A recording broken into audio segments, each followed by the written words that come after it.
নিরাপত্তা নেই কোথাও, নিয়ন্ত্রণের বাইরে চলে যাচ্ছে দেশের আইন শৃঙ্খলা পরিস্থিতি। চরম উদ্বেগ উৎকণ্ঠায় দেশের মানুষ। চাঁদাবাজি ছাড়াও একের পর এক খুন, হামলা, ছিনতাই, দখলবাজি, লুটপাট চলছে। পরিস্থিতি নিয়ন্ত্রণে সরকারের কঠোরতা কতটা আছে সেই প্রশ্ন উঠছে নানা মহলে। সর্বশেষ গতকাল দুপুর 12:15টায় খুলনায় সোনাডাঙ্গায় জাতীয় নাগরিক পার্টির এনসিপি শ্রমিক সংগঠনের বিভাগীয় আহ্বায়ক মোতালেব শিকদারকে লক্ষ্য করে গুলি চালায় দুর্বৃত্তরা। গতকাল অবস্থায় তাকে উদ্ধার করে খুলনা মেডিকেল কলেজ হাসপাতালে ভর্তি করা হয়। 12ই ডিসেম্বর রাজধানীর বিজয়নগর ব্যাটারি চালিত অটোরিকশায় যাচ্ছিলেন ইনকিলাব মঞ্চের মুখপাত্র শরীফ ওসমান হাদি। সে সময় একটি মোটরসাইকেল আসা দুই হামলাকারী তার মাথায় গুলি করে। এখন সময় রুখে দাঁড়াবার। বিএনপি মহাসচিব মির্জা ফখরুল ইসলাম আলমগীর বলেছেন, সংবাদপত্রের উপর হামলা গণতন্ত্র এবং জুলাই বিপ্লবের উপর আঘাত। তিনি বলেন, এখন শুধু সচেতন হলে চলবে না, সময় এখন রুখে দাঁড়াবার।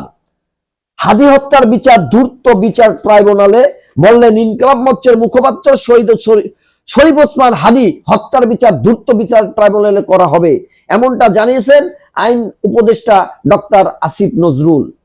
ভোট যত এগিয়ে আসবে ভয় তত কেটে যাবে, প্রধান নির্বাচন কমিশনার।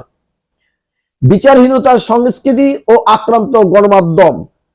আতঙ্কের নগরী চট্টগ্রাম, চাঁদা দাবিতে কথায় কথায় গুলি। উপদেষ্টা কমিটি বৈঠক, যে কোনো মূল্যে পরিস্থিতি স্বাভাবিক করার নির্দেশ। প্রধান উপদেষ্টা ডক্টর মোহাম্মদ ইউনূস বলেছেন, জাতীয় সংসদ নির্বাচনের আগে যে কোনো মূল্যে আইন শৃঙ্খলা পরিস্থিতি স্বাভাবিক রাখতে হবে। বেআইনি কর্মকাণ্ডের সঙ্গে সম্পৃক্ত দক্ষতার সঙ্গে গ্রেপ্তার করতে হবে, নিরাপত্তা নিশ্চিত করতে হবে। বিএনপির ভারপ্রাপ্ত চেয়ারম্যান তারেক রহমান দেশের প্রত্যাবর্তন, আসন্ন বড়দিন, ইংরেজি নববর্ষ উদযাপন সংক্রান্ত অনুষ্ঠানে গতকাল রাষ্ট্রীয় অতিথি ভবন ও যমুনায় দেশের সার্বিক আইন শৃঙ্খলা পরিস্থিতি পর্যালোচনা সংক্রান্ত উচ্চ পর্যায়ের বৈঠকে এসব কথা বলেন তিনি। তারেক রহমানকে বরণে প্রস্তুত দেশ, সব জল্পনা কল্পনার অবসান ঘটিয়ে স্বদেশে ফিরছেন বিএনপির ভারপ্রাপ্ত চেয়ারম্যান তারেক রহমান। বৃহস্পতিবার বেলা 11টা 45 বিমান বাংলাদেশ এয়ারলাইন্সে একটি ফ্লাইটে তিনি ঢাকায় হযরত শাহজালাল আন্তর্জাতিক বিমানবন্দরে পৌঁছাবেন। ক্রাইসিস গ্রুপের প্রতিবেদন, নির্বাচন বাংলাদেশ ভারত সম্পর্ক ঢেলে সাজানোর সুযোগ। দিল্লি সহ 4 ভিসা সেন্টার বন্ধ করলো বাংলাদেশ। গণমাধ্যমে হামলা, গণতন্ত্রের উপর আঘাত। 15 আসামি কারাগারে প্রথম আলোয় হামলায়। একীভূত 5 ইসলামী ব্যাংকের শেয়ার শূন্য ঘোষণার নির্দেশনা। চাপ বাড়ছে অর্থনীতিতে। বছর শেষে রাজনৈতিক অস্থিরতা বেড়ে যাওয়ায় আবারও ঝুঁকির মুখে পড়েছে দেশের সামরিক অর্থনীতি। এরই মধ্যে রাজস্ব আদায়ের টান পড়ায় সরকারের সামরিক আয় কমেছে, বেড়েছে ব্যয়ের চাহিদা। ডেঙ্গু আক্রান্ত হয়ে হাসপাতালে ভর্তি লাখ ছাড়ালো।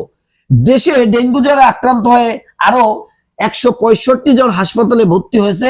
এ নিয়ে চলতি বছরে দেশে ডেঙ্গু আক্রান্ত হয়ে হাসপাতালে ভর্তি হয়েছে 1,01,956 জন। তোপের মুখে অতিরিক্ত দায়িত্ব ছাড়লেন 6 ডিন। আমরক মব সন্ত্রাসী বলল ছাত্রদল। 2 বাংলাদেশি সহ বেঁচে যাওয়া 11 জনের নামে মামলা, মালয়েশিয়ায় নৌকাডুবি। সীমান্ত দিয়ে অনুপ্রবেশের অভিযোগ, আটক 27 জন।